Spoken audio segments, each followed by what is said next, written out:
Hi, Jeff Terrell here, Program Director at Fitness and Athletic Center. Today is another episode of Thursday Thoughts, and we're going to talk about goals and the way they relate to training and what we do within our training. So I'm a big fan of competition for this reason. So for myself, that involves powerlifting. We've got a number of members in our barbell club that have gone that route as well with competitive powerlifting. It doesn't have to be powerlifting. It could be Olympic lifting. It could be bodybuilding. It could be running marathons or 5Ks. It doesn't even have to be competition. I just feel that gives people timelines and helps make their goals a little more real. It gives a little more sense of urgency. But I think one of the biggest problems I see in the fitness industry nowadays, one of the big things lacking from a lot of people's programs, are real goals. And I think I've talked about this in articles and in different videos before. But I think, you need to have a goal, and your training needs to be oriented around that goal. Some common things, I might see, especially dealing with a female client or something, is you might have something, I want to lose weight, but I want my bench press to go up. Those things, oftentimes, especially if it's a substantial amount of weight loss or a substantial increase that you want to see on your bench press, are counterproductive.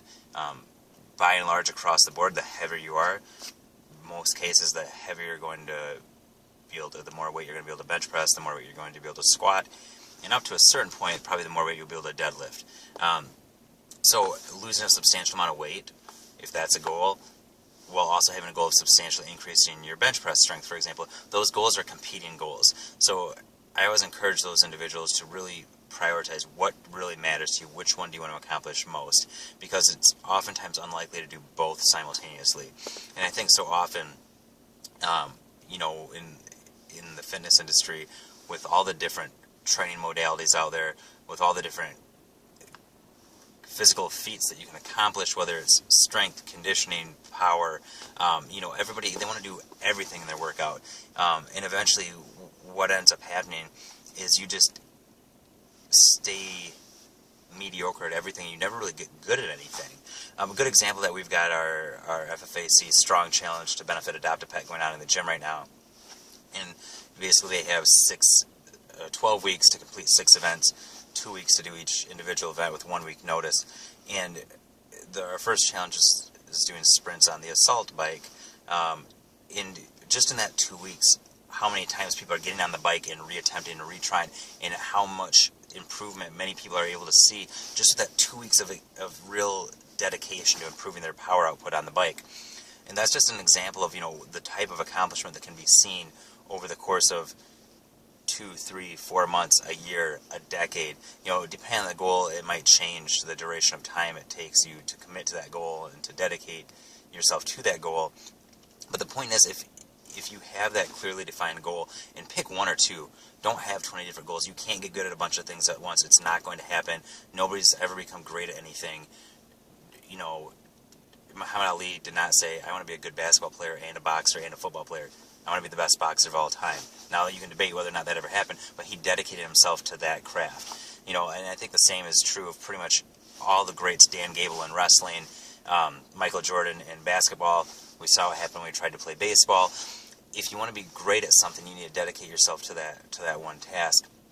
So you need to find that one, maybe two things that are not competing goals, and dedicate yourself to those. So once you have those goals figured out, then you need to really look at your training and figure out, what is it in my training, in my nutrition, in my recovery, that's going to actually make me better and directly affect me in a way that's going to get me better at those goals. Anything that is not going to get you better at those things shouldn't be in your program. If you can't see a real clear way that's making you better, then it shouldn't be there. The one stipulation I guess I would leave there is injury prevention. So the one thing that maybe indirectly is going to get you closer to any goal is staying injury-free. There's pretty much nothing that getting hurt and having to take time off from the gym or having to reduce caloric expenditure, that's never going to be good for pretty much any goal. So if you have any, orthopedic issues you're working on, mobility issues you're working around, limitations, things that might make you more prone or susceptible to injury, those things do need to be addressed, and they need to be addressed on a regular basis, because obviously if we hurt ourselves, you can't train as hard, you can't train as frequently, training modifications have to be used. And there's times where we can work through injuries and still make things work and see improvement.